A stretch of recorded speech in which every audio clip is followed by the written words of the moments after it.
Diamond painting ആണ്. ഇത് ആമസോണിൽ നിന്ന് ഓർഡർ ചെയ്തതാണ്. സോ ഇതൊരു കിറ്റായിട്ടാണ് വരുന്നത്. ഒരു ക്യാൻവാസ് ഉണ്ടാവും, അതിലൊരു പിക്ചർ കാണും, പിന്നെ കുറേ നമ്പേഴ്സും കുറേ ഷെയ്ഡ്സും കാണും. ഇത് അതിൻ്റെ കൂടെ തന്നെ വരുന്ന ബീഡ്സ് ആണ്. ഇതും പല കളേഴ്സിലുണ്ട്. സോ ഈ ക്യാൻവാസിൽ ഫുള്ള് ഒരു നമ്പേഴ്സ് അല്ലെ ആൽഫബറ്റ്സ് ഇട്ടിട്ടുണ്ട്.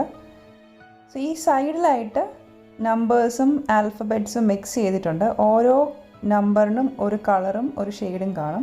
സോ ഇപ്പോൾ ഇവിടെ നോക്കുകയാണെങ്കിൽ ഇതൊരു 1 ആണ്. സോ 1ന് വേണ്ടിയത് 150 എന്നുള്ള കളറാണ്. അപ്പോൾ ഈ കവറിൽ നിന്ന് നമ്മൾ 150 ഷെയ്ഡ് ഏതാണോ അതെടുത്തിട്ട് 1 കാണുന്നിടത്തെല്ലാം ആ ബീഡ്സ് ഒട്ടിച്ചു കൊടുക്കണം.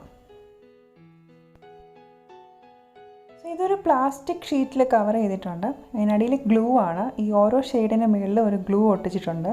നമ്മൾ അതിലോട്ടാണ് ഈ ബീഡ്സ് വെച്ച് കൊടുക്കുന്നത്.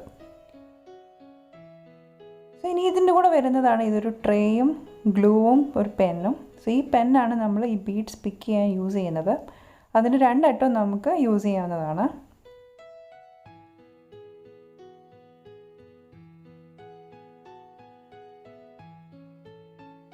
സോ ഇതാണ് ആ ഗ്ലൂ. ഈ ഗ്ലൂ നമുക്ക് ഈ പെന്നും കൊണ്ട് പ്രസ് ചെയ്ത് ആ ഗ്ലൂ അതിൽ കിട്ടും. അത് എന്നിട്ട് നമ്മൾ ബീഡ്സിൽ ടച്ച് ചെയ്തിട്ട് ഇതിലോട്ട് ഒട്ടിച്ചു കൊടുക്കും.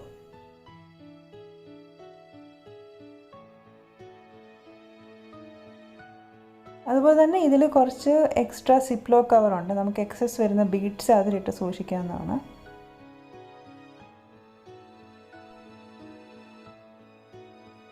സോ ഈ ഒരു ക്യാൻവാസ് 30x40 സെൻറ്റിമീറ്റർ ആണ്. അതുപോലെ ഈ ക്യാൻവാസിൽ ഫുൾ ഇതുപോലെ ലെറ്റേഴ്സും നമ്പേഴ്സും കാണും പല ഷെയ്ഡ്സിൽ. നമ്മൾ ഇവിടുത്തെ ആ റെഫറൻസ് പോയിന്റിൽ ഏത് ഷെയ്ഡാണോ കൊടുത്തിരിക്കുന്നത് അതിനനുസരിച്ച് ഉള്ള നമ്പർ സെലക്ട് ചെയ്ത് സ്റ്റിക്ക് ചെയ്ത് കൊടുത്താൽ മതി.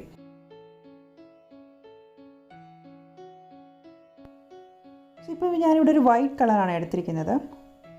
3s and 5s. അത് എക്സിൻ്റെ കറസ്പോണ്ടിങ് ഷെയ്ഡാണ്. സോ ഇവിടെ ഇപ്പോൾ നോക്കുകയാണെങ്കിൽ ഇവിടെ എല്ലാം എക്സ് ആണ്. സോ ഇവിടെ എക്സ് 3s and 5s എന്ന് കാണാം. സോ ഞാനിതിപ്പോൾ ഒരു ട്രേയിലോട്ട് മാറ്റി അതിൽ നിന്ന് ഈ ബീഡ്സ് ഓരോന്നെടുത്ത് ഇനി ഈ ക്യാൻവാസിൽ ഒട്ടിച്ചു കൊടുക്കാൻ പോവാണ്.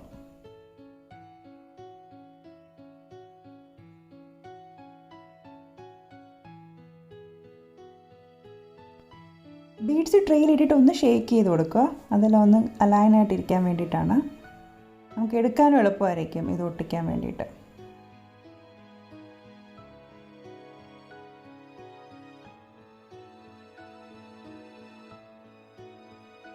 സോ ഇതാണ് പെന്നിൻ്റെ ടിപ്പ്. സോ ഇനി നമുക്ക് ഗ്ലൂ സ്റ്റിക്ക് എടുത്തിട്ട് ഇതിലൊരു കവറുണ്ട്, അത് ആദ്യം മാറ്റാം.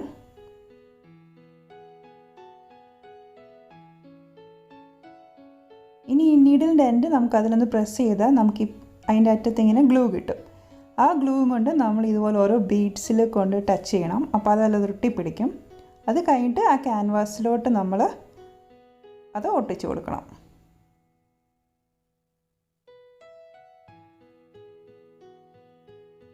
ഇപ്പം ഞാൻ എക്സ് ഉള്ള ആ ഏരിയയിൽ ഇതിങ്ങനെ കൊണ്ട് പ്രസ് ചെയ്യുവാണ്. ആ ക്യാൻവാസിൽ ഗം ഉള്ളതുകൊണ്ട് പെട്ടെന്ന് തന്നെ ഒട്ടിപ്പിടിക്കും, അത് ഊരി പോത്തുമില്ല. ഈ ഗം നമുക്ക് കുറേ നേരം യൂസ് ചെയ്യാൻ പറ്റും. ഒരു അറ്റ്ലീസ്റ്റ് ഒരു 20-25 ബീഡ്സിന് വരെ നമുക്ക് ഒരേ ഗം യൂസ് ചെയ്യാം. ഇൻഫാക്ട് 50 വരെ നമുക്ക് ഒരേ ഗം യൂസ് ചെയ്യാൻ പറ്റും.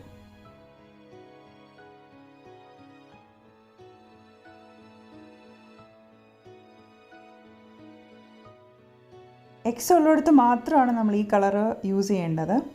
അതുപോലെ തന്നെ ഈ പെന്നിൻ്റെ അതർ എൻഡ് നോക്കുവാണെങ്കിൽ ഇത് ഇച്ചിരി വലുതാണ്. അപ്പോൾ അതിൽ നമുക്ക് 3 to 5 ബീഡ്സ് ഒരേ ടൈമിൽ എടുക്കാൻ പറ്റും. സോ ഇതുപോലെ തന്നെ നമ്മൾ വീണ്ടും ആ ഗ്ലൂ സ്റ്റിക്കിൽ ഇത് പ്രസ് ചെയ്ത് ആ ഗം എടുത്തിട്ട് ട്രെയിൽ നമ്മൾ വീണ്ടും കൊണ്ടുപോയിട്ട് ഒരു 3 ബീഡ്സ് പിക്ക് ചെയ്യാൻ പോവാണ്. ഞാൻ പറഞ്ഞ 3 to 5 ബീഡ്സ് വരെ നമുക്ക് ഈ ഒരു സൈഡും കൊണ്ട് പിക്ക് ചെയ്യാൻ പറ്റും. സോ ഇപ്പോൾ ഞാൻ 3 എണ്ണം എടുത്തിട്ടുണ്ട്. സോ എക്സ് ഇങ്ങനെ ഒരു ഫുൾ ലൈനായിട്ട് വരുന്നിടത്ത് നമുക്ക് ഈ സൈഡ് യൂസ് ചെയ്യാൻ പറ്റും. സോ ഇതിപ്പോൾ ഞാൻ 3 എണ്ണം ഇങ്ങനെ ഒന്നിച്ചൊട്ടിക്കാൻ പോവാണ്.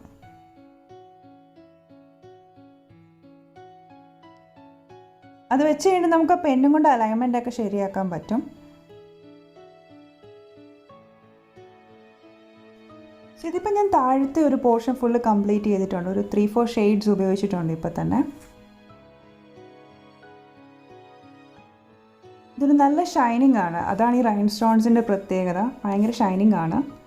ഇതാണ് ആ ഗ്ലൂ ഉള്ള പോർഷൻ. കാണാമല്ലോ, കൈ അവിടെ പ്രസ് ചെയ്യുമ്പം സ്റ്റിക്ക് ആവുന്നത്. ഈ സ്റ്റോൺസ് ആക്ച്വലി റൗണ്ട് ഷേപ്പിലും സ്ക്വയർ ഷേപ്പിലും ഉണ്ട്. പക്ഷേ ഇതിൽ നമുക്ക് കിട്ടിയിരിക്കുന്നത് റൗണ്ട് ബീഡ്സ് ആണ്. സോ നമ്മൾ ഈ പ്ലാസ്റ്റിക് എപ്പോഴും വർക്ക് ചെയ്യുന്ന ആ പോർഷനിൽ മാത്രമേ റിമൂവ് ചെയ്യാവുള്ളൂ, അല്ലെങ്കിൽ ഇതെല്ലാം അവിടെ ഒട്ടിപ്പിടിക്കും. എപ്പോഴും ആ വർക്ക് ചെയ്ത് കഴിഞ്ഞിട്ട് അത് പ്രൊട്ടക്റ്റ് ചെയ്യുക, ഈ ഒരു പ്ലാസ്റ്റിക് ഷീറ്റ് വെച്ച് പ്രൊട്ടക്റ്റ് ചെയ്യുക. ഡയമണ്ട് പെയിൻറ്റിങ് റിലാക്സ് ചെയ്യാനുള്ളൊരു നല്ല ക്രാഫ്റ്റാണ്. ഇത് നമ്മുടെ കണ്ണും കൈയും കൂടെയുള്ള കോർഡിനേഷൻ ഇമ്പ്രൂവ് ചെയ്യും. ഇതിന് നമ്മൾ യൂസ് ചെയ്യുന്ന 2.5 mm ബീഡ്സ് ആണ്. നമുക്ക് ബ്രെയിനിന് നല്ല ഫോക്കസും കോൺസെൻട്രേഷനും കിട്ടും. സോ ഡയമണ്ട് പെയിൻറ്റിങ് ഏത് ഏജ് ഗ്രൂപ്പിലുള്ളവർക്കും ചെയ്യാവുന്നതാണ്. ഇതിനധികം സ്കില്ലൊന്നും ആവശ്യമില്ല. നമ്മളിതിൽ ബീഡ്സ് എടുത്ത് ഒട്ടിക്കാൻ അറിഞ്ഞാൽ മാത്രം മതി.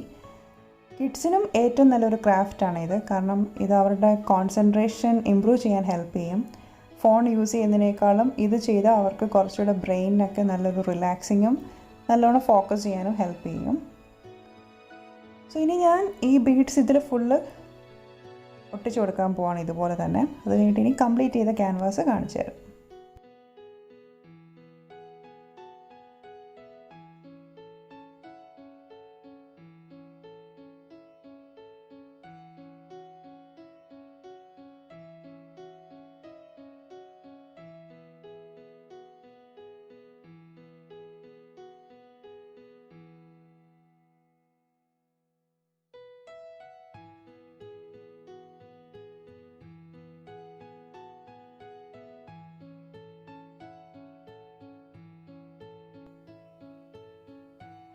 സോ ഇതിപ്പോൾ കംപ്ലീറ്റ് ചെയ്തിട്ടുണ്ട്. ഇനി ഞാൻ ഇതൊന്ന് ഫ്രെയിം ചെയ്യാൻ പോവാണ്.